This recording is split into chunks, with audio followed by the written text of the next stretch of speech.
Hey crafters, it's me Jen Evers with Quality Crafts, and today I'm going to show you how to make DIY pendants that you can hang on a necklace around your neck. You can add to, I suppose, any kind of jewelry that you make. I'm not a professional jewelry maker. This is just for fun. You can totally share this with your kids. Let's go down to the desk and get started. These are the things that you'll need to make the basic DIY pendant for the necklace. These clear gems, which you can basically get a bag full of them from the dollar store. That's what I did.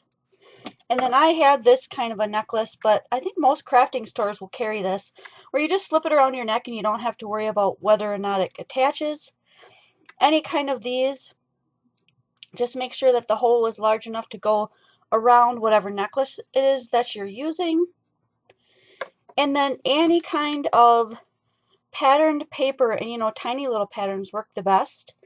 And I've also found that the thinner the paper, the better it works. So I printed all of these random things off of the internet onto regular printer paper, super thin paper. And these are the ones that I found that I like the best. I wear a lot of black, I wear a lot of brown, and then I wanted a couple of different colors that might match some stuff that I had.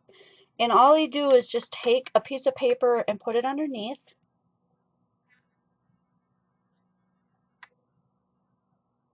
You just want to check out the design and see what it looks like and see if you're happy with it.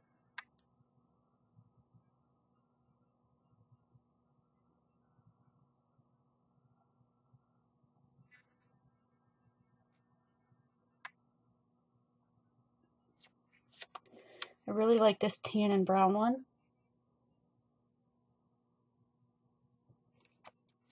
And then you need a Mod Podge or some kind of a glue. I think even school glue would work.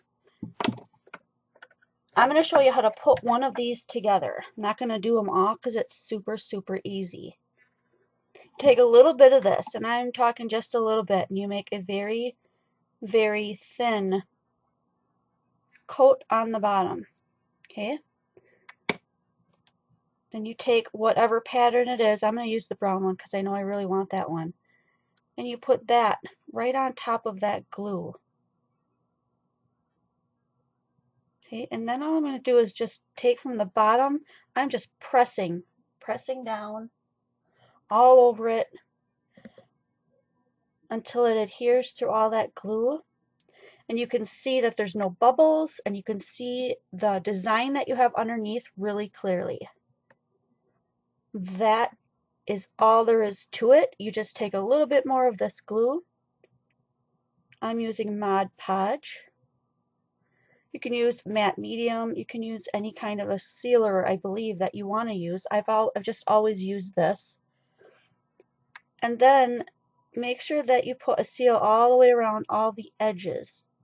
Specifically the edges. It doesn't matter how super thick your coat is, just as long as you've got all the edges down and have gone around the whole top of the paper to seal it in.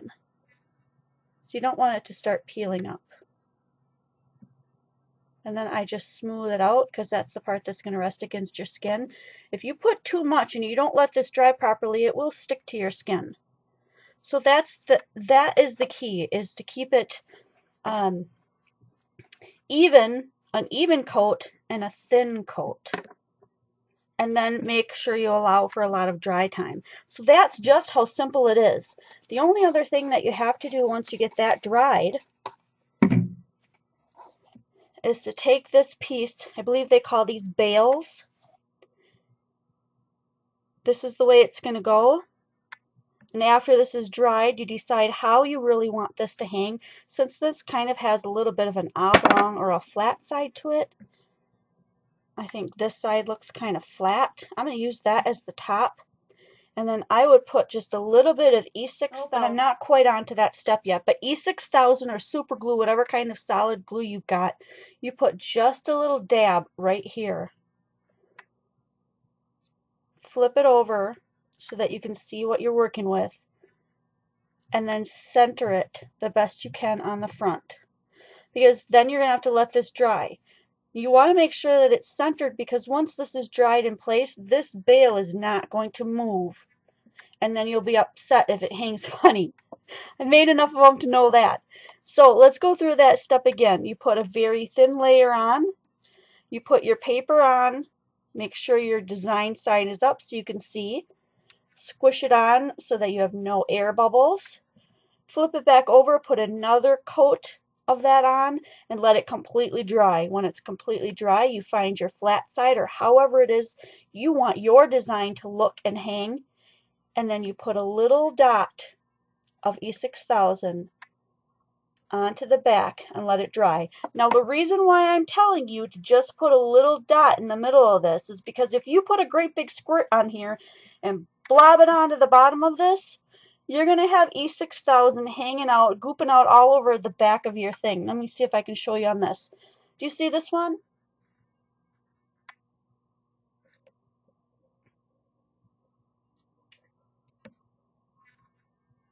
There is glue oozing out the side here and the side here.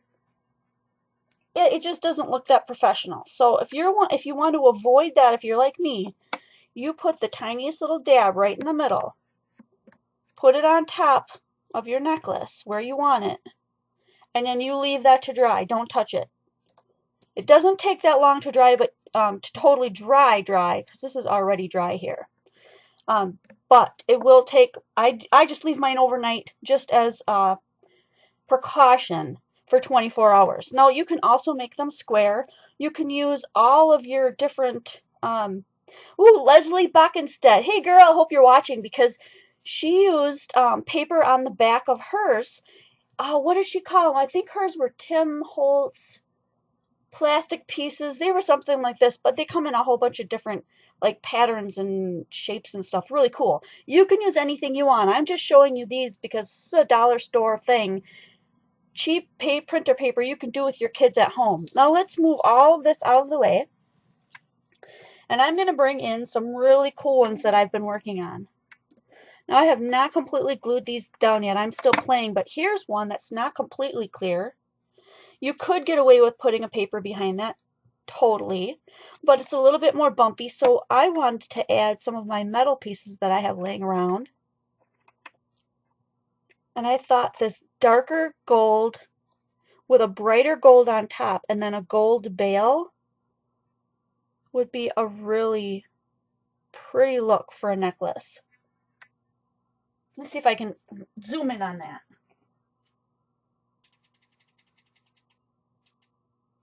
Okay, back it up for you.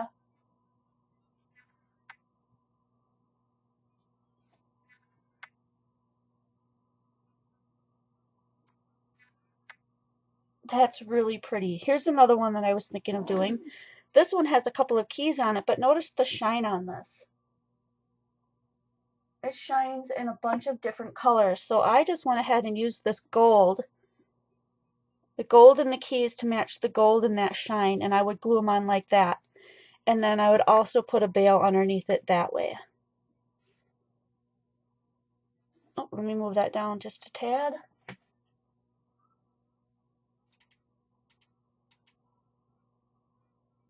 I really like that one. Here's another one where I was doubling up and I actually used some paper for my idea. This one has more of a like a copperish kind of brownish glower tint to it. I did a quadruple stacking of these in this is just paper to put on here with this flowering like metal piece and then a black half bead for on the top like that. And then my bail would go under here. And then I thought that would look really cool if I move this up just a tad so you can still see the leaf.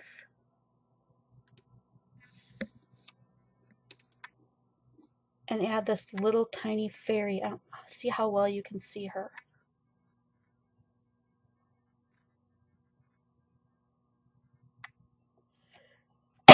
Pardon me. I would put her right here resting on the leaf and the flower. Oh, I just think that is so cool. Here's another one that I played around with. This one's already glued on. And if you go all the way around,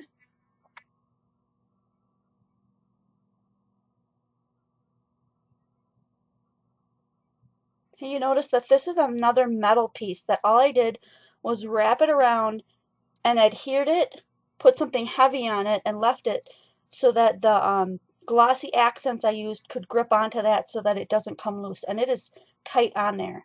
Now if I glue on these other ones, I may use glossy accents, but because like the keys are really skinny and I don't want that glossy glue like oozing out and then being able to see it, I would probably use a toothpick and some E6000 for the rest of these. Here's another one, my last one. I had this one that has an iridescent sheen to it. And all I did was glossy accent. This is almost dry. I don't want to pull on it so it pop off. But all I did was glossy accent this little cabochon. I don't know what you'd call this. It's so pretty. To me it looks like a snowflake in winter, or possibly some kind of an iridescent flower.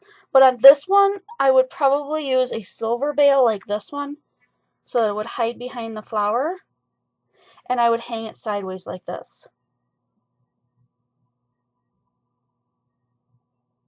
Now, as always, I don't finish everything in my video typically because I want the imagination to be left up to you so you can create all of your own unique style and your own unique idea of things. So if you enjoyed this video, I sure hope that you'll give me a thumbs up. It helps me out a lot, and I really appreciate when you share it with other people that you think will enjoy it or would want to, take on the task of trying something like this. These are super easy for kids and families, so go ahead and share it with those kind of people because we're always looking for things to occupy our children in the summertime. And I will see you guys next video.